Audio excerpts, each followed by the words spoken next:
এই আলোচিত কুইক রেন্টালের বিশেষ আইনের দুটি ধারা বাতিল হওয়ায় কিছুটা হলেও কমবে এই খাতের অপচয়। তবে যদি পুরোপুরি বিলুপ্ত না হয় এর সুফল পাবেন না আসলে ভোক্তারা।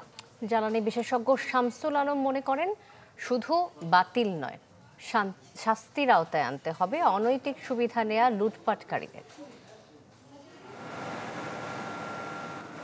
গেল ১.৫ দশকে সাফল্যের বড় বিজ্ঞাপন হিসেবে বিদ্যুৎ জ্বালানি খাতকে সামনে রেখেছে আওয়ামী সরকার, কিন্তু সেই গল্পের আড়ালে ছিল মোটা অঙ্কের লুটপাট, স্বজনপ্রীতি আর সীমাহীন অপচয়। শুধু তাই নয়, জরুরি সরবরাহের নামে বিশেষ আইন করে বৈধতা দেওয়া হয়েছে সীমাহীন দুর্নীতিকে।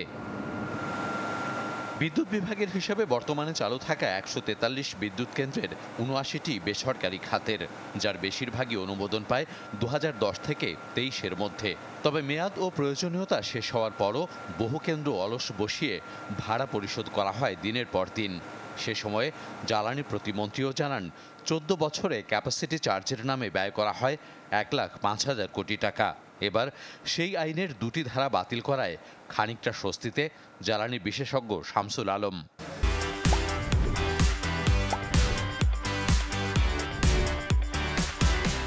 ভোক্তারা বা মানুষ অধিকার বঞ্চিত হয়েছে, জ্বালানি অধিকার বঞ্চিত হয়েছে। জ্বালানি অধিকার বলবৎ করার জন্য যেসব জ্বালানি সুবিচার প্রাপ্তির যেসব আইন ছিল, সব আইনগুলো রহিত হয়ে যায়। এখন সেই আইনগুলো বলবৎ করার সুযোগ তৈরি হলো। বিদ্যুৎ বিভাগের হিসেবে ১৪ বছরে অনুমোদন পাওয়া রেন্টাল ও কুইক রেন্টাল কেন্দ্রের সংখ্যা ৩১টি, যার মধ্যে ১৪টি ছিল বিশেষ আইনের আওতায়, বাকি ১৭টি সমঝোতা ও রাজনৈতিক বিবেচনায়।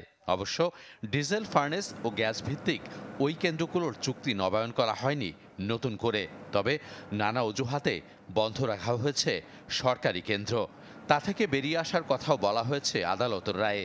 বিশেষজ্ঞরা অবশ্য মনে করছেন, প্রত্যাশিত এই সিদ্ধান্তের ফল ভোক্তা পর্যায়ে পড়তে সময় লাগবে আরও কিছুটা।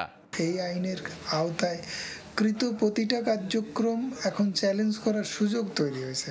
তার অর্থ এই নয় যে সেই কার্যক্রমগুলো বাতিল হয়েছে। তো সুতরাং এক্ষেত্রে আমরা মনে করি যে পুরো আইনটাই বাতিল হওয়া দরকার, এবং তখন এই আইনের আওতায় কৃত সকল কার্যক্রম বৈধতা হারাবে।